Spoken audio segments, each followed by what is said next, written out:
बिस्मिल्लाहिर्रहमानिर्रहीम अस्सलामु अलैकुम वरहमतुल्लाह। डियर स्टूडेंट्स, कैसे हैं आप? मैं उम्मीद करता हूँ आप सब ठीक होंगे। आज के लेक्चर में बच्चों हम पढ़ेंगे स्ट्रिंग्स इन सी लैंग्वेज। तो स्ट्रिंग्स से आप बखूबी वाकिफ़ हैं कि स्ट्रिंग्स क्या होती हैं, कि हमारे पास सीक्वेंस ऑफ कैरेक्टर्स को हम स्ट्रिंग कहते हैं। तो आज के लेक्चर का जो हमारा एजेंडा है उसमें हम देखेंगे कि एक स्ट्रिंग को डिक्लेयर कैसे किया जाता है, स्ट्रिंग की इनिशलाइजेशन कैसे होती है, रीड एंड डिस्प्ले स्ट्रिंग कैसे किया जाता है।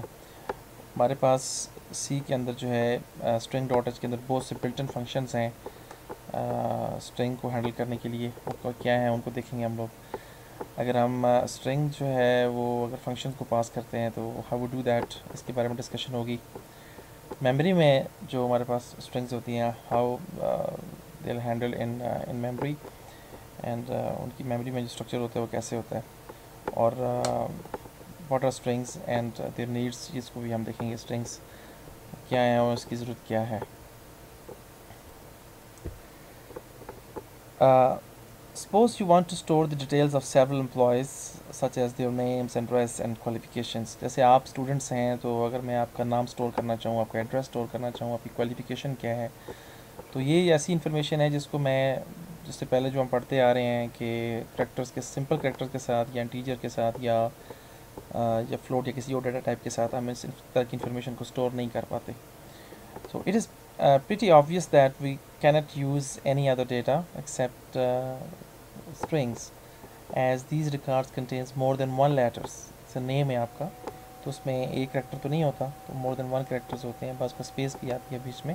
मोहम्मद अली है या अली है, क्लास आपकी BSE 2B है। तो इस तरह की इन्फॉर्मेशन को जब हम मेमोरी में स्टोर करेंगे तो हमारे पास कोई और डाटा कंस्ट्रक्ट्स हमारे पास है नहीं है जिसकी वजह से हम ये काम कर सकें स्वाय स्ट्रिंग्स के। So we can perform strings manipulations in the C language. This gives birth to even more application of strings and makes it all the more significant। Like जैसे हम कहते हैं जी आपकी पासवर्ड स्ट्रिंग्स क्या है, आपका यूज़र नेम क्या है, आपका पासवर्ड क्या है। So all these are basically strings, combination of characters। So जिस तरह हम एक इंटीजर एरे में इंटीजर्स को स्टोर कर सकते हैं, तो इसी तरह हम एक कैरेक्टर एरे में कैरेक्टर्स को स्टोर कर सकते हैं। So character arrays are many a time called strings. So array of characters, ऐसा एरे जिसके अंदर कैरेक्टर्स होंगे उसको हम स्ट्रिंग कहते हैं। Many languages internally treat string as character arrays. बहुत सी लैंग्वेज ऐसी हैं जो इंटरनली स्ट्रिंग को as a character array treat करती हैं। So character arrays or strings are used by programming languages to manipulate text such as words and sentences or stuff like that. In layman language, strings are nothing but a set of characters treated as a single entity. In programming terminology, string is a one-dimensional array of string characters. इस तरह हम कहते हैं ना int ARR, और आगे उसकी dimension देते हैं और आगे हम वैल्यू दे देते हैं, उसको इनिशियलाइज कर देते हैं किसी वैल्यू के साथ। तो जब हम यहाँ पे कैरेक्टर एरे बनाएंगे, CHAR कैरेक्टर, और एरे का नेम और आगे उसकी डायमेंशन और आगे कैरेक्टर जो देंगे आप, तो सिंगल कोट्स में अपने बंद करना है ब्रेसेस के अंदर, तो that's called the character array.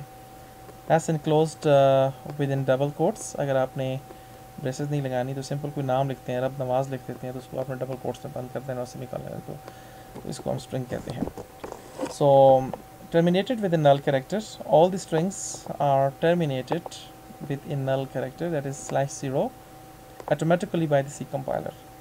आपने जो एरे में कैरेक्टर्स डाले या आपने कोई स्ट्रिंग डिक्लेयर की, इनिशियलाइज की, तो एट एंड पे जाके लास्ट कैरेक्टर जो है वो सी कंपाइलर आपका क्या कर देता है, उसके आगे जो लास्ट कैरेक्टर डालता है वो खुद से /0 नल कैरेक्टर डाल देता है। नल कैरेक्टर क्या होता है, इसकी वैल्यू हमारे पास 0 आती है, ये शो करता है कि आपकी स्ट्रिंग यहाँ पे एंड हो गई है। आप देख सकते हैं यहाँ पे कि we have a character array STR and it has 6 locations. इसका मतलब ये है कि कैरेक्टर एरे की 6 लोकेशंस हैं। पहले बार में G डाल दिया, फिर E and K and S, and the last value which is /0। okay, So addresses you may see over here as you have learned before in terms of the arrays. यहाँ पे contiguous जो है हमारे पास addresses हो गए. यहाँ पे आप देख सकते हैं कि 52 the last one and 53 because each character is of 1 byte. A string constant is a one-dimensional array of characters terminated by a null character. For example, char name और आगे मैंने हेसलर H. अगर आपने कैरेक्टर्स को इंडिविजुअली इसमें initialise करना है तो हर कैरेक्टर को आपने सिंगल कोट्स में बंद करना है separated by A comma and the last character should B /0. Each character in the array occupies 1 byte of memory and the last character is always /0. What character is this? What is the null character? /0 is the, what is /0? So it looks like two characters, but it is actually only one character, with the slash indicating that what follows it is something special. /0 is called a null character. Note that /0 and 0 are not same. ASCII value of /0 is 0, whereas the ASCII value of 0 is 48. The terminating null the /0, the null character, is important because it is the only way the functions that work with a string can know where the string ends. String की manipulation के लिए जितने भी हम functions use करेंगे या बनाएंगे या बने बनाए यूज़ करेंगे उनको मालूम इसी तरह से हो जाएगा इस नल कैरेक्टर की मदद से कि यहाँ पे आपकी स्ट्रिंग एंड हो रही है. You can see over here HAESLER and then the last character is /0. You're starting from 18 and the R is at 24 location. The memory address of the R is 24 and the last one is the /0, which indicates that your string is ended over here. For example, the string used above can also be initialized as character name equal to Hassler. आप इसको double quotes के अंदर सीधा भी लिख सकते हैं. Note that in this declaration /0 is not necessary. C inserts the null character automatically. इसके साथ आपको लिखने की ज़रूरत नहीं है, ऑटोमेटिकली खुद ही यहाँ पे C का कंपाइलर जो है वो डाल देता है इसको. यहाँ मेरे पास एक छोटा सा प्रोग्राम है जिसमें हमने एक कैरेक्टर एरे बनाया नेम का, जिसके अंदर मैंने एक इनिशियलाइजेशन दे दी स्ट्रिंग की cleansman. You can see over here int I equal to 0 and we want to print all the characters of this string while I is equal to 7. This means starting from 0 to 7 we have 8 characters, 1 2 3 4 5 6 7 and 8. So printf %c name of I. So name of 0 is K, name of 1 is L, name of 2. Each time we're incrementing the value of I and we're just incrementing the index, and at that index we're just retrieving the value stored at that location. So name of I mean the character that is stored at that location is retrieved and printed using this printf statement. The same string will be printed over here. Another way is just to read the strings. We have the character name, the same example over here, I equal to 0, while we know that the cleansman, the compiler, automatically inserts /0 at the end of the string. So last character is /0. So while name of I, this means the value at 0 location is not equal to 0, is not equal to /0, mean not null character. जब तक /0 नहीं आता, you have to print all the characters of this string, and each time we are incrementing the value of I, just proceeding the next value, the next location of the array. जब तक आप /0 तक नहीं जाते, क्योंकि /0 तो हमारे पास last character है, तो नेम ऑफ I का मतलब क्या है? नेम पहले I की 0 वैल्यू आएगी तो name of 0 equal to K है, तो K is not equal to 0, yes, तो K यहाँ प्रिंट हो जाएगा. I को प्लस करेंगे तो I की वैल्यू यहाँ पे 1 हो जाएगी, तो नेम ऑफ 1 जो है, नेम ऑफ 1 यहाँ डालेंगे तो L हो जाएगा, तो L is not equal to /0, yes, तो यहाँ पे भी L प्रिंट हो जाएगा. फिर I की वैल्यू को इंक्रीमेंट करेंगे तो नेम ऑफ 2 हो जाएगा.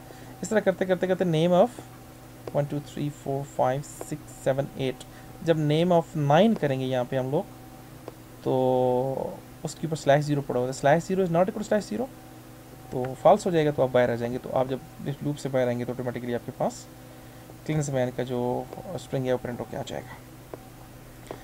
This program does not rely on the length of the string, number of characters in it to print out of the contents. हमें इससे मतलब नहीं है हम उस वक्त तक इसको लूप चलती रहेगी जब तक हम स्लैश 0 तक पहुंच नहीं जाते. We have another alternatives just to do the same job. We have a character name, the same array over here, in which we just initialize a string of name Klinsmann. We have declared a pointer, और हमने इस name जो array है उसका जो base address है हमने pointer को दे दिया. तो pointer hold the starting address of the character array name. So while value at ptr is not equal to slice 0. अब ptr में स्टार्टिंग एड्रेस पड़ा हुआ है, तो हम कहते हैं जो स्टार्टिंग एड्रेस है उसकी जो वैल्यू है वो k है, तो k is not equal to slice 0. Yes, value at ptr print mean k को प्रिंट कर दें. ptr को प्लस प्लस किया मीन आपने एक इंक्रीमेंट कर दिया एड्रेस के अंदर, तो नेक्स्ट एड्रेस आ जाएगा. तो नेक्स्ट एड्रेस के ऊपर value at ptr contains the next address and star mean value at that address. तो द नेक्स्ट एड्रेस की जो वैल्यू वो l है, तो l is not equal to slice 0. Yes, तो value at that address print कर दें तो l प्रिंट हो जाएगी. इस तरह हमारे पास लास्ट वैल्यू जब जाएगी तो हम कहेंगे यहाँ पे ये वाला एड्रेस जो n के बाद वाला आएगा, तो उस एड्रेस के ऊपर जब हम जाएंगे तो उसके ऊपर वैल्यू जो है स्लाइस 0 पड़ी हुई है, तो slice 0 is not equal to slice 0. यहाँ पे कंडीशन फॉल्स होगी तो आप लूप से बाहर निकलेंगे, तो आपके पास क्लिंसमैन ही प्रिंट. इस तरह पॉइंटर की मदद से हमने स्ट्रिंग को प्रिंट किया है. You can see over here the output. So printf function has got a sweet and simple way of doing it as shown below. Note that printf does not print the slice 0. The person s used in printf is a format specification, format specifier बोलते हैं, for printing out a string. You can see over here. अगर आप Klinsmann को simply print करना चाहते हैं तो आपको ये लूप शूप लगाने की जरूरत नहीं है. सिंपल पर्सन इसका नेम पास करेंगे तो ऑटोमेटिकली इसको प्रिंट करके दे देगा आपको. The same specification can be used to receive a string from the keyboard as shown below. आपने character name, enter your name आपने डाला, scanf करवा लिया वहाँ पे name, और उसको आपने print करवा दिया. Scanf is not capable of receiving multi-word string. जो problem है कि scanf के अंदर जब आप characters read करेंगे तो वो उसमें space नहीं आ सकती, आप मल्टी वर्ड स्ट्रिंग्स जो है वो रीड नहीं कर सकते. So therefore name such as Abdullah Sikandar, Abdullah के बाद space and then we have Sikandar, so would be unacceptable using scanf. जब आप इस स्ट्रिंग को स्कैनफ की मदद से रीड करना चाहते हैं तो उसमें हम लोग मल्टी वर्ड स्ट्रिंग्स को रीड नहीं कर पाते. So the way to get around this limitation is by using the function gets and puts. इस चीज़ को ख़त्म करने के लिए हम जो बिल्ट इन फंक्शंस हैं get string and put string जो स्ट्रिंग डॉट एच के अंदर बिल्ट इन है उनको हम यूज़ करते हैं. You can see over here name, we have an array of 25 location of type characters. Enter your full name, so gets name, name के अंदर आप अपना नाम लिखें, मोहम्मद आदिल ख़ान या रब नवाज जदून. तो अपने नाम की जो आपके पास वर्ड्स हैं उनके दरमियान स्पेसेस भी आप गेटएस की मदद से रीड कर सकते हैं, उसको ले लेगा. Then we puts mean to just put the string over here, puts hello and then puts name. सो यहाँ पे अपने नेम रीड किया गेटएस की मदद से, तो ये स्कैनफ वाला काम यहाँ पे कर दिया आपने.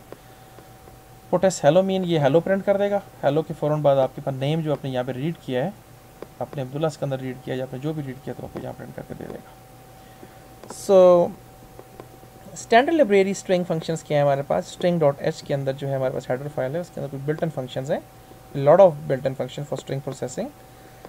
You can see over here if you want to find the length of a string, you just use the built-in functions strlen, and then if you want to convert a string to lowercase, then you'll use the strlwr, and then uppercase. And if you want to concatenate the one string at the end of the another string, you can use the function strcat. And then we have copy the strings and first n characters of one string to the another, you can copy it. You just compare the two strings and a lot of other functions you can see over here. और string को आप reverse करना चाहते हैं और duplicate करना चाहते हैं, ये सारी चीज़ें जो हैं आपके पास ये सारे फंक्शन लिखे हुए हैं. You may use it. इनका कुछ का इस्तेमाल हम आने वाली स्लाइड्स पे देखते हैं. इस तरह हम पहला फंक्शन है strlen, इसको हमने एक छोटा सा प्रोग्राम बना के आपको इसका फंक्शन को यूज़ करना सीखते हैं हम लोग, किसको जब यूज़ करेंगे तो हमें क्या देगा। तो हमारे पास कैरेक्टर एरे है जिसके अंदर हमने एक स्ट्रिंग जदून जो है वो इनिशलाइज़ किया है, और integer length 1 and length 2 variables are there. Length 1 में अंदर हम यूज़ करेंगे str_len, ये बिल्ट इन फंक्शन है, इसके अंदर एरे पास कर देंगे ये वाला। तो एरे में जदून पड़ा हुआ है, तो ये फंक्शन जो है ये कैरेक्टर जितने भी इसके अंदर होंगे इसको रीड करके len1 में डाल देगा। इस तरह str_len अब्दुल्ला सिकंदर, तो ये भी करेंगे। तो इनको नीचे हमने l1 लेंथ 1 लेंथ 2 को हमने यहाँ पे प्रिंट करवा दिया। तो you can see over here the output is over here. Jadoon की लेंथ हमारे पास 6 है और अब्दुल्ला सिकंदर की लेंथ हमारे पास 17 है। इट विल आल्सो जो स्पेस है उसको भी एज ए कैरेक्टर लेता है, उसकी भी लेंथ मेजर करेगा।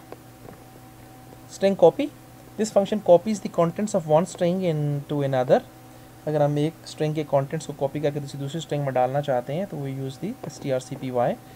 The base address of the source and target string should be supplied to this function. हमने स्टार्टिंग एड्रेसेस जो हैं हमने सोर्स और टारगेट में, सोर्स को कॉपी करके टारगेट में डालना है तो हमने इसको दे देने, सप्लाई कर देने। This is a program, you can see we have a source string Abdullah, we have initialized it first, and then we have a character array target which has 20 locations, and we want to copy the Abdullah into the target array. तो strcpy, तो आपने यहाँ पे उल्टा लिखना है, target जिस चीज़ में आपने कॉपी करनी है उसको पहले, और जिससे कॉपी करना है उसको बाद में लिखना है। सोर्स का जो है, सोर्स हमारा अब्दुल्ला पड़ा हुआ है, सोर्स से कॉपी करनी चीज़ें हमने टारगेट के अंदर, तो टारगेट में चीज़ें कॉपी हो जाएंगी। तो अब आप इसको आप जब सोर्स स्ट्रिंग इज सोर्स को लिखेंगे तो यहाँ पे प्रिंट हो जाएगा, और आप टारगेट में पहले कुछ नहीं था, आप टारगेट को प्रिंट करेंगे तो उसके अंदर भी हमारे पास अब्दुल्ला लिखा ही वो आ जाएगा। कंकेटिनेशन का मतलब ये है कि आप एक स्ट्रिंग के साथ जो है किसी दूसरी string at the end of the target string की कोई चीज़ कंकेटिनेट कर दें, उसके साथ आगे अपेंड कर दें। So you can see over here we have a source string Sikandar and we have the target string which is we have mentioned explicitly already the 30 locations Abdullah. तो हम जो टारगेट स्ट्रिंग अब्दुल्ला है उसके बाद हम सिकंदर को अपेंड करना चाहते हैं, कॉन्केटिनेट करना चाहते हैं। तो वही काम है कि strcat string cat mean source and target. तो इस सोर्स में हमारे पास यहाँ पे देखें, ये सोर्स जो है इसके अंदर सिकंदर पड़ा हुआ है, ये सोर्स वाली चीज़ कॉपी हो जाएगी आपके टारगेट के अंदर। तो टारगेट वाली स्ट्रिंग में ऑलरेडी अब्दुल्ला पड़ा हुआ है, तो अब्दुल्ला जहाँ ख़त्म हो रहा है उसके फ़ौरन नेक्स्ट कैरेक्टर जो होगा उसके साथ हमारे पास सिकंदर कॉपी हो जाएगा। तो नीचे हमने दोनों को प्रिंट करवा लिया, सोर्स ये था, अब टारगेट ये था, तो टारगेट के साथ हमारे पास सोर्स में सिकंदर लिखा हुआ आएगा और टारगेट के अंदर हमारे पास Abdullah Sikandar, you can see over here in the output. उसके बाद हमारे पास स्ट्रिंग कंपेयर है का फंक्शन है कि if you want to compare two strings to find out whether they are same और different, so the two strings are compared character by character until there is a mismatch or end of one of the string is reached, whichever occurs first। अगर अब character by character दोनों को match करते जाएंगे, या हमारे पास एक string पहले ख़त्म हो जाती है दूसरे से, तो उससे भी हमारे पास ये मालूम हो जाएगा कि आपकी स्ट्रिंग्स इक्वल नहीं है। If the two strings are identical, so strcmp returns the value 0। अगर वो दोनों सेम हैं, उनके तमाम के तमाम कैरेक्टर्स के साथ मैच करते हैं, तो वो स्ट्रिंग आपको 0 रिटर्न करेगी। फंक्शन strcmp जो फंक्शन है बिल्टन वो आपको 0 रिटर्न करेगा। If they are not, it returns the numeric difference between the ASCII value of the first non matching pair of the character. कि आप हर कैरेक्टर को मैच करते जा रहे हैं, तो अगर वो मैच नहीं हो रहा तो पहली स्ट्रिंग का फर्स्ट कैरेक्टर को अगर सेकंड के साथ मैच करें, दोनों डिफरेंट है, दोनों कैरेक्टर के जो आस्की वैल्यू का डिफरेंस है वो आपको दे देगा। तो आस्की वैल्यू का डिफरेंस जब आ जाएगा तो वो 0 तो नहीं होगा, इसका मतलब देयर इज अ मिसमैच, तो वो इक्वल नहीं है। यहाँ पे हमने स्ट्रिंग cmp का प्रोग्राम बनाया, आप देख सकते हैं कि we have a character array string 1 in which just put the Jerry is a string, and then string 2 के अंदर हमने फेरी डाल दी। तो i इक्वल टू नीचे हमने स्ट्रिंग cmp का फंक्शन यूज़ किया। तो इसका लिखने का तरीका ये है कि इनको कामे के साथ दोनों स्ट्रिंग को कंपेयर कर लेंगे। यहाँ पे हम लोग स्ट्रिंग 1 में हमारे पास जेरी पड़ा हुआ है ऑलरेडी, इसी को हमने स्ट्रिंग जेरी के साथ कंपेयर कर लिया, और जे में हमारे पास स्ट्रिंग 1 जो था जेरी, उसको हमने फेरी के साथ कंपेयर किया, और के अंदर हमने स्ट्रिंग 1 को जेरी बॉय के साथ कंपेयर किया। तो अब देखें जब स्ट्रिंग 1 में जेरी पड़ा हुआ है, यहाँ पे देखें जेरी को जेरी के साथ किया तो 0 रिटर्न होगा, और स्ट्रिंग 1 जो है हमारे पास जेरी को फेरी के साथ करेंगे, तो जे और एफ जो है उसका जब मैचिंग आएगी तो इसका जो आस्की डिफरेंस है 4 का वो हमारे पास आ जाएगा। इस तरह हमारे पास स्ट्रिंग 1 को जब हम जेरी बॉय के साथ कंपेयर करेंगे तो जेरी के एंड पे हमारे पास स्लैश 0 है, तो स्लैश 0 को जब हम स्पेस से माइनस करेंगे तो हमारे पास स्लैश 0 की वैल्यू 0 होती है और स्पेस की आई ऑप्सो -32 वैल्यू होती है, तो 0 को -32 के -32 आ जाएगा। बिल्कुल ऐसा ही है। पहली वाली स्ट्रिंग इक्वल है, दूसरी में 4 का डिफरेंस है जे और एफ का, और तीसरी वाली में -32 का डिफरेंस है, क्योंकि हमारे पास जो लास्ट वाली है स्ट्रिंग 1 जेरी के एंड पे हमारे पास स्लैश 0 है, तो स्लैश 0 को हम जेरी के बाद वाला कैरेक्टर जो है जेरी बॉय के दरमियान में स्पेस है, तो स्लैश 0 को हम लोग जो 0 है उसकी आस्की वैल्यू माइनस करेंगे स्पेस से, तो स्पेस का जो करेक्टर जो आस्की वैल्यू 32 है, तो 0 -32 करेंगे तो -32 आ जाएगा। ये वही वाली डिस्कशन है जो मैंने आपको अभी बता दी है कि हमारे पास जो है करस्पॉन्डिंग जो कैरेक्टर्स होते हैं दोनों स्ट्रिंग्स की उनको मैच लेके मैच किया जाता है, और अगर वो इक्वल हैं तो उसका आंसर 0 आएगा। दिस मीन उनकी आस्की वैल्यू को माइनस किया जाता है, तो अगर कोई मिस पे आ जाता है तो हमारे पास वो उसका डिफरेंस आ जाएगा, तो वो मिस मैच कर जाएंगी। यहाँ पे हमारे पास एक प्रोग्राम है जिसमें हम ये करना चाहते हैं कॉल बाई रेफरेंस फंक्शन की मदद से कि हमारे पास कैरेक्टर का एक एरे है, स्ट्रिंग है, उसको हम एक फंक्शन को पास करेंगे बाई रेफरेंस, और उस स्ट्रिंग को जब पास करेंगे तो उसका रिजल्ट हमें रिटर्न हो अपर केस में, उसके हर कैरेक्टर्स को हमने अपर केस में कन्वर्ट करना है। तो यहाँ पे आप देखें एक नई चीज़ आपके सामने है ctype.h। ctype.h ये हेडर फाइल है जिसमें हम लोग कैरेक्टर्स हैंडलिंग के लिए सारे काम करते हैं। क्या वो character is lower, is upper, is digit, इस तरह के जो कैरेक्टर के साथ हम किसी स्ट्रिंग को चेक कर रहे होते हैं, तो वो देखते हैं कि हमारे पास जो कितनी भी कैरेक्टर की मैनिपुलेशंस होती है वो ctype.h के अंदर होती है। यहाँ पे आप देख सकते हैं कि हमने प्रोटोटाइप दे दिया ऊपर, कन्वर्ट टू अपर केस, एक फंक्शन बनाया हमने, उसने वैल्यू रिटर्न नहीं करनी, वहाँ ही हमें उसने प्रिंट कर देना है, और हमने एक एरे पास किया, और एरे पास किया जब तो उसका एड्रेस पास किया तो उस एड्रेस को हमने एक कैरेक्टर पॉइंटर में हमने गेट किया। तो नीचे आप देख सकते हैं we have a character string, उसके अंदर हमने यहाँ पे स्ट्रिंग इनिशियलाइज कर दी, कैरेक्टर्स एंड $32.98 ये हमारे पास एक स्ट्रिंग है। नीचे हमने कहा स्ट्रिंग बिफोर कन्वर्जन इज, इसी को हमने प्रिंट करवा लिया यहाँ पे, ये जो हमने यहाँ पे इनिशियलाइज की हुई थी परसेंट सेकेंड हो गई। नीचे हमने फंक्शन कॉल कर लिया जो हमने यूजर डिफाइंड फंक्शन बनाया कन्वर्ट टू अपर केस, इसके अंदर हमने इस एरे को पास कर दिया। एरे का नेम जब पास करते हैं तो एरे का स्टार्टिंग एड्रेस जाता है नीचे, तो नीचे हमने यहाँ लिखा दी स्ट्रिंग आफ्टर कन्वर्जन इज, तो यहाँ पे आ जाएगी। तो जब हम कॉल बाई रेफरेंस से करेंगे तो जो हमारी कॉलिंग फंक्शन होगी उसके अंदर भी हमारे पास जो पैरामीटर्स होते हैं, आर्गूमेंट्स होते हैं, उनके अंदर भी चेंज आ जाती है। कॉल बाई रेफरेंस में हम लोग एड्रेस के साथ प्ले करते हैं और एक्चुअल आर्गूमेंट्स की वैल्यू भी चेंज हो जाती हैं, क्योंकि हमारे पास जो कॉल बाई वैल्यू होती है उसके अंदर हम कॉपी भेजते हैं, और कॉपी में कॉल्ड फंक्शन के अंदर कोई भी मैनिपुलेशन हो तो उसका इफेक्ट ओरिजिनल पैरामीटर्स पे नहीं होता। लेकिन जहाँ पे हम लोग एड्रेस भेज रहे हैं तो जब एड्रेस पे कोई मैनिपुलेशन होगी तो अल्टीमेटली वो हमारे पास जो ओरिजिनल पैरामीटर्स हैं उनके ऊपर भी चेंज हो जाएगी। तो यहाँ इसका मतलब ये है कि जब हम आपकी फंक्शन ये वाली कॉलिंग के बाद प्रोसेसिंग इसकी होने के बाद वापस जब यहाँ पे आएंगे तो आपकी स्ट्रिंग जो यहाँ पे थी उसके अंदर अब चेंज हो चुकी होगी। तो वो स्ट्रिंग जब जो है क्योंकि कॉल बाय रेफरेंस तो वो ओरिजिनल पैरामीटर भी चेंज हो जाएंगे। सी वही है, स्टार्टिंग एड्रेस हमने यहाँ भेज दिया, ऊपर से एरे का नेम आया तो उसको गेट किया SPTR में।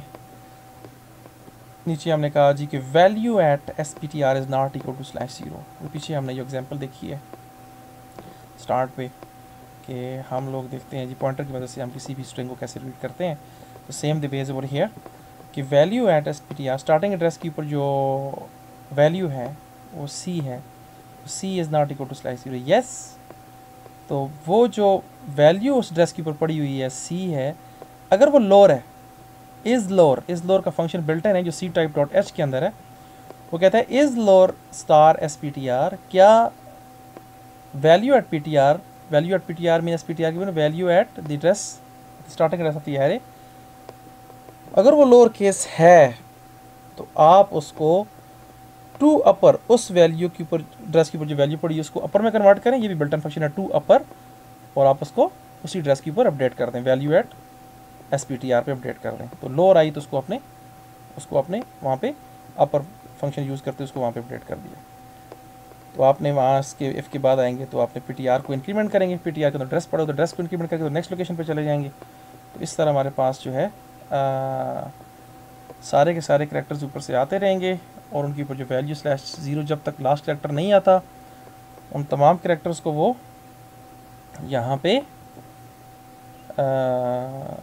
जो लोअर हैं, अगर कंडीशन यहाँ पे ट्रू है तो उसको अपर में कन्वर्ट करेगा और सेव करता जाएगा। तो जब इस तमाम के तमाम ये कंडीशन वाइल वाली फॉल्स हो जाएगी तो इस लूप से हम बाहर आएंगे, तो ऊपर चले जाएंगे यहाँ पे जहाँ पे हमारी फंक्शन कॉल हुआ था, कंट्रोल यहाँ पे आएगा। तो उसके बाद ये लिखा हुआ आ जाएगा कि आपकी जो स्ट्रिंग थी, अब स्ट्रिंग जो आप स्ट्रिंग को दोबारा प्रिंट करेंगे तो उसी एरे के अंदर जो है, उसी ड्रेस के ऊपर हमने मैनिपुलेशन की है जो ऊपर वाला एरे था, तो अब उसके अंदर जो है सारी की सारी जो कैरेक्टर्स हैं वो कैपिटल लेटर में पड़े हुए होंगे। You can see over here string before conversion is this थी, और जब ये फंक्शन एग्जीक्यूट हो गया तो अब सारे के सारे कैरेक्टर्स उस स्ट्रिंग के अपर केस में कन्वर्ट हो गए।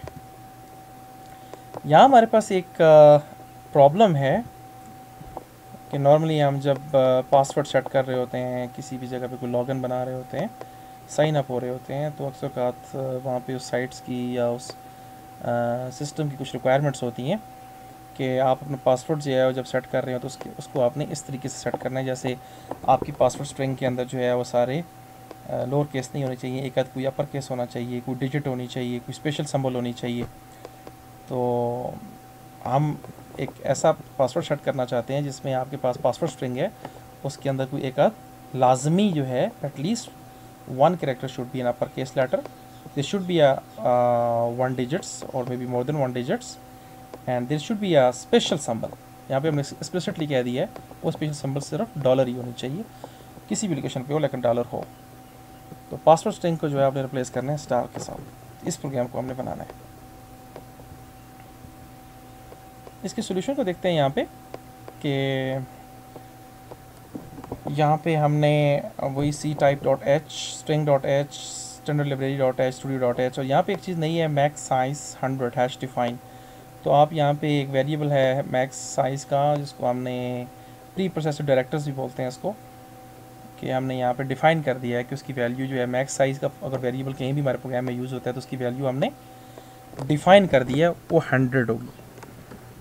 तो ये रन टाइम पे आपको इसकी वैल्यू जो है वो सेट कर देता है। ctype.h जो है ये हमारे पास कैरेक्टर्स हैंडलिंग के लिए है। ये नीचे एक लिंक मैंने आपको दिया हुआ है, इस लिंक के ऊपर आप जब क्लिक करेंगे तो आपको ctype.h के अंदर जितने भी कैरेक्टर्स हैंडलिंग की जो बिल्ट इन फंक्शंस हैं आप उनके साथ खेल सकते हैं। जिस तरह हमने अभी थोड़ी देर पहले देखा था कि is upper, is lower, to upper, to lower, इस तरह की चीज़ें जितनी भी फंक्शंस हमारे पास हैं वो यहाँ पे इस्तेमाल जो हुए हैं उनको हम यूज़ कर सकते हैं। प्रोग्राम को देखते हैं जी कि हमने एक पासवर्ड का कैरेक्टर एरे बनाया, पासवर्ड नेम है उसका, उसके अंदर मैक्स साइज़ 100 दे दिया यहाँ पे है, और हमने एक फंक्शन कॉल किया पासवर्ड रीड, और पासवर्ड हमने इसको पास कर दिया। तो ये पासवर्ड रीड का पासवर्ड पास किया तो इसका मतलब यहाँ पे हमारे पास कॉल बाई रेफरेंस हो गया। नीचे हमने एक और फंक्शन कॉल किया पासवर्ड चेक पासवर्ड, पासवर्ड को यहाँ पे हमने भेजा और हमने ये कहा कि ये बिल्ट इन फंक्शन है कि वो चेक करे कि जो हमारी रिक्वायरमेंट्स के उसके अकॉर्डिंगली आपका पासवर्ड है या नहीं है। मीन उसके अंदर जो है स्पेशल सिंबल भी हैं, उसके अंदर कैरेक्टर भी है, अपर केस वाला कोई होना चाहिए और साथ कोई डिजिट भी होनी चाहिए, और ये रिटर्न करेगा रिजल्ट हमें सम के अंदर। दो फंक्शन इस्तेमाल किए हमने, एक रीड का और एक पासवर्ड चेक का। पासवर्ड चेक जो हमारे पास उसकी रिटर्न टाइप इंट है, और पासवर्ड रीड की ये रिटर्न टाइप है वो वाइड है, वो कुछ रिटर्न नहीं करेगा। तो यहाँ पे हमने चेक लगा दिया कि अगर हमारे पास सम, इफ़ सम मीन के कोई नॉन ज़ीरो वैल्यू यहाँ पे आ रही है तो आपका पासवर्ड करेक्ट है, नहीं तो हमारे पास जो आपके पासवर्ड दोबारा इनकरेक्ट है, कुछ चीज़ आपने मिस कर दी है, तो आप दोबारा जो है अपर केस डिजिट्स और डॉलर साइन के साथ दोबारा यूज़ करें। फंक्शन डेफिनेशन पे चलते हैं। जो रीड का फंक्शन है उसके अंदर हमने कैरेक्टर पासवर्ड जो है वो हमने पूरे का पूरा पासवर्ड ही लिख दिया, ऊपर से भेजा हमने, नीचे हमने एक एरे लिखा और उस एरे में उसको गेट कर लिया। और enter the password that must contains upper case letter and digits and symbol, ये लिखा हुआ है, आपने यहाँ पे पासवर्ड रीड करना है। और यहाँ पे आपने लूप चलाई, i = 0 less than = 20 i plus plus ch1 = गेट चे, आपने यहाँ पे एक गेट चे की मदद से एक फंक्शन रीड, एक कैरेक्टर रीड किया, ch1 में डाल दिया और उस ch1 को आपने पासवर्ड ऑफ i को असाइन कर दिया। तो i आपका 0 से स्टार्ट हो रहा है, तो पासवर्ड वाला जो एरे था उसके अंदर आपने 0 लोकेशन पे जो पहला कैरेक्टर डाला है वो आपने एंटर कर दिया। नीचे आपने कहा कि अगर वो कैरेक्टर जो है ch1 जो है वो 13 नहीं है, 13 जो है वो इंटर का कैरेक्टर, इंटर दबाएंगे तो आप इसका मतलब है कि आपका आप लूप से बाहर आ जाएंगे, आपका पासवर्ड स्ट्रिंग कंप्लीट हो गई है। अगर वो नहीं है, मतलब इंटर के अलावा कोई चीज़ आपने दी है, तो वो स्टार लिखा हुआ वहाँ पे आ जाए। और अगर हमारे पास आपने इंटर दबा दिया तो आप ब्रेक कर दें, ब्रेक मीन आप लूप से बाहर आ जाएं। तो जब लूप से बाहर आएंगे तो उस लास्ट वाली आई की लोकेशन जो थी उस वक्त, उसके ऊपर आपने /0 डाल दिया खुद ही लूप के बाहर आने के बाद, जहाँ पे आपकी कैरेक्टर्स जो थे देखिए ना, आप यहाँ पे जब यहाँ पे आ रहे हैं तो जब आप लूप से बाहर निकले थे तो जो आई की वैल्यू थी लास्ट वाली उसके ऊपर आपने यहाँ पे एक्सप्लिसिटली /0 डाल दिया। दिस मीन स्ट्रिंग जो लास्ट कैरेक्टर था उसकी अगली वाली जगह पे आपने नेक्स्ट लोकेशन के ऊपर आपने /0 डाल दिया। तो योर पासवर्ड इज़, यहाँ पे आपने लूप चलाई, पासवर्ड एरे के अंदर आपने यहाँ पे जो भी कुछ रीड किया वो सारा चला गया, जो कैरेक्टर्स आपने रीड किए थे यहाँ पे। For i = 0 i less than string length password, कि आपने पासवर्ड की जो एरे के अंदर जितने एलिमेंट्स पड़े हुए हैं उसकी लेंथ यहाँ पे ये फंक्शन यूज़ कर लेगा, निकाल लेगा। 6 कैरेक्टर्स आपने डाले थे, 8 डाले थे, तो वो आपकी ये फंक्शन रिटर्न करेगा। तो आपने वहाँ तक जाना है, total length of the string आपने यहाँ तक, जब तक रीड नहीं होती तो आपकी ये लूप चलती रहेगी। i++ करेंगे, नीचे आपने हर टाइम पासवर्ड ऑफ i को आपने प्रेजेंट कर दिया, जो आपने पासवर्ड दिया था वो नीचे लिखा हुआ आ जाएगा। अब यहाँ पे हमने ये देखना है कि पासवर्ड को चेक करना है कि either the password that you have set, कि वो अकॉर्डिंग टू द रूल्स है या नहीं है। तो उसी पासवर्ड को हमने यहाँ जब भेजा तो यहाँ पे देखें आपके आप पासवर्ड के अंदर वो जो एरे था उसके अंदर हमने पासवर्ड सेट कर दी, इसी एरे के अंदर जो है वो डेटा आपका चला गया था जो आपने पासवर्ड स्ट्रिंग रीड की। तो यहाँ पे हमने 3 अपर डिजिट एंड डॉलर जो हमारी रिक्वायरमेंट थी उसको हमने इनिशियलाइज कर दिया 0 के साथ, लूप चलाई, पासवर्ड की टोटल नंबर ऑफ जो कैरेक्टर्स हैं उस तक अपने जो लेंथ होगी फाइंड करने के बाद लूप वहाँ तक चलेगी। नीचे हमने ctype.h का जो फंक्शन है इज़ अपर, कि आप जब पासवर्ड रीड करते हैं तो आपने first time password of i करेंगे तो पहला कैरेक्टर आएगा, क्या वो पहला कैरेक्टर आपने रीड किया वो अपर है? अगर अपर है तो अपर को 0 से 1 कर दे, 0 से 1 कर दे। तो उसके बाद एल्स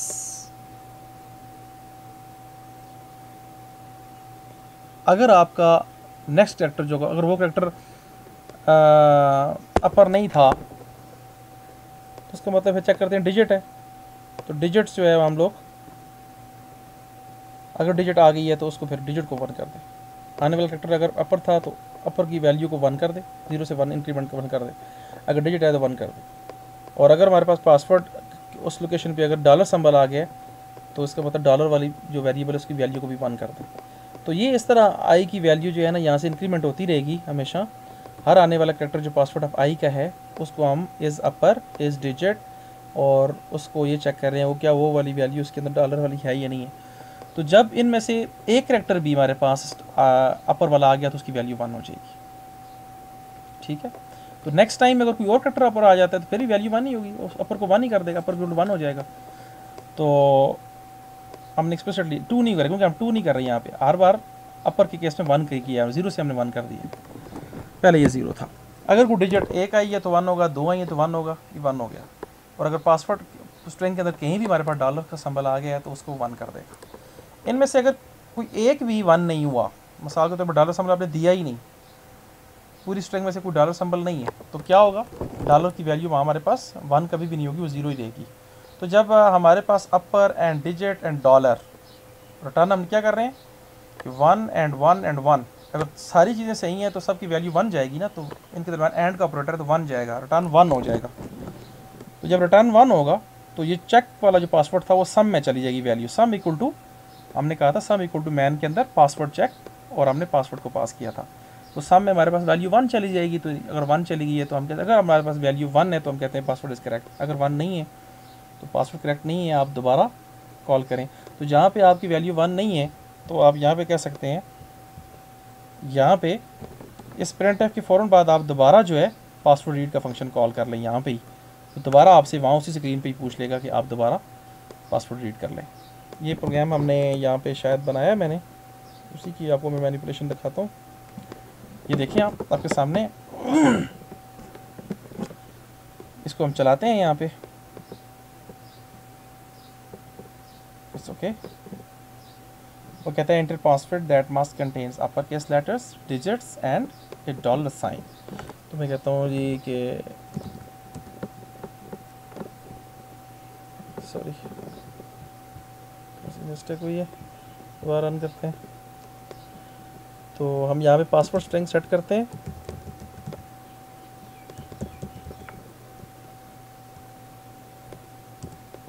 वो कहता है योर पासवर्ड इज़ रबनवाज 1234। तो रूल्स के अकॉर्डिंगली डॉलर सिंबल इसमें नहीं है, वो कहेगा your password is incorrect, try again, upper case digits and a sign symbol. तो अब इसको मैं यहाँ पे फंक्शन दोबारा कॉल नहीं कर रहा, मुझे दोबारा रन करना पड़ेगा।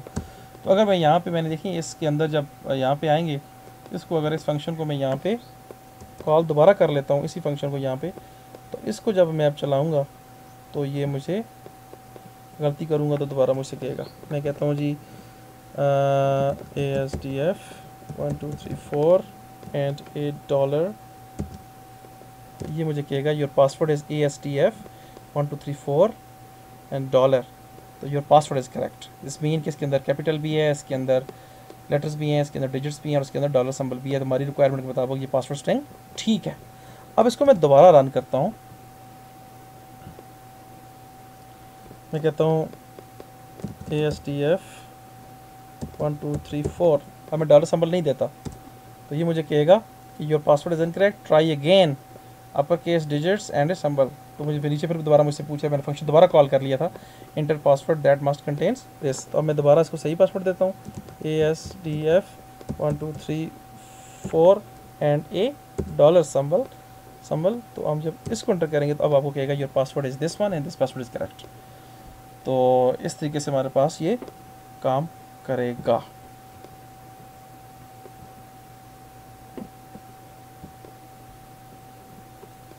तो यहाँ पे आपने मैंने फंक्शन कॉल किया, इसको लॉगिन को आप ख़त्म कर दें, वैसे ही लिखा हुआ था।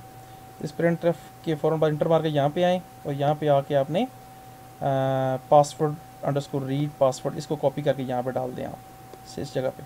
इसको जब यहाँ पे डालेंगे तो आपको जब गलत पासवर्ड देंगे तो दोबारा आपको फिर वहाँ उसी रन टाइम स्क्रीन पे दोबारा आपसे पासवर्ड दोबारा पूछ लेगा।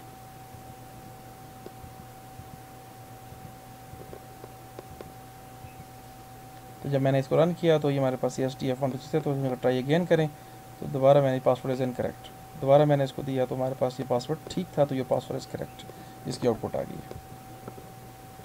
आई होप सो कि आज के लेक्चर में जितनी चीज़ें हमने स्ट्रिंग के हवाले से पढ़ी हैं आपको समझ आई होंगी। स्ट्रिंग्स क्या होती हैं, एरे ऑफ कैरेक्टर्स को हम स्ट्रिंग कहते हैं, और डेली लाइफ में हमारा बहुत सी जगहों पे स्ट्रिंग के साथ मैनिपुलेशंस होती है। स्ट्रिंग के साथ हमारा जो है वो खेलना होता है।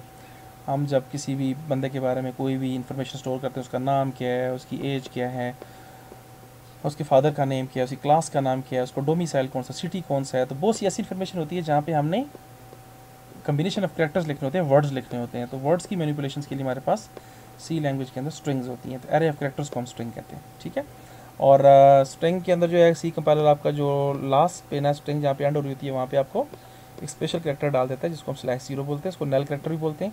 ये इसलिए डाला जाता है कि सी फंक्शन कंपाइलर के जितने भी सी से स्ट्रिंग को हैंडल करने के जितने फंक्शंस होते हैं उन फंक्शंस को के लिए आसानी हो जाती है कि स्ट्रिंग की जब मैनिपुलेशन होगी उन फंक्शंस की तो /0 से उन्हें पता चल जाता है कि where the string actually ends.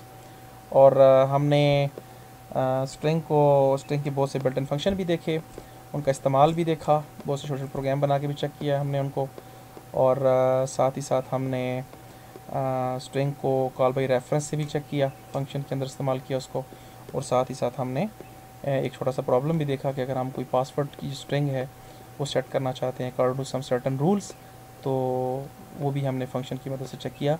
एक नई हमने आज हेडर फाइल्स के अंदर काम देखा जो हमारे पास कैरेक्टर प्रोसेसिंग के लिए, कैरेक्टर हैंडलिंग के लिए ज़्यादा इस्तेमाल होती है। उसके अंदर बहुत से बटन फंक्शन हैं, उसका मैंने लिंक भी आपके साथ एक वेब लिंक भी शेयर किया है, ctype.h, उसका इस्तेमाल भी हमने चेक किया। तो आज की लेक्चर में किसी भी किस्म का कोई आपको प्रॉब्लम हो, कुछ चीज़ समझ ना आई हो, तो आप मुझे मेरे इस लेक्चर को यूट्यूब पे पड़ा हुआ है, वहाँ पे कमेंट सेक्शन में मुझसे पूछ सकते हैं, मैं इसका रिप्लाई भी आपको कर दूँगा। और इन तमाम के तमाम प्रोग्राम्स को आपने अपने डेव सी कंपाइलर के अंदर जो है वो चेक करना है, उसको बनाना है, इससे मिले जुले प्रोग्राम बनाने हैं आपने।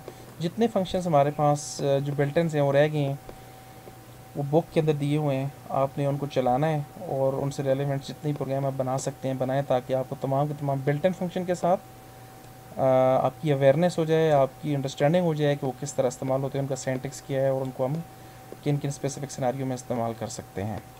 आई होप सो कि आज का लेक्चर आपने आराम से सुना होगा, और उसके बाद भी सुनेंगे। कहीं प्रॉब्लम होगी तो आप मुझे कमेंट सेक्शन में मुझे आप कमेंट करके क्वेश्चन करके पूछ सकते हैं। I will happy to answer you इंशाल्लाह। अपना बहुत ज़्यादा ख्याल रखिएगा और मुझे दुआ में याद रखिएगा। अस्सलामु अलैकुम वरहमतुल्लाहि वबरकातुहू।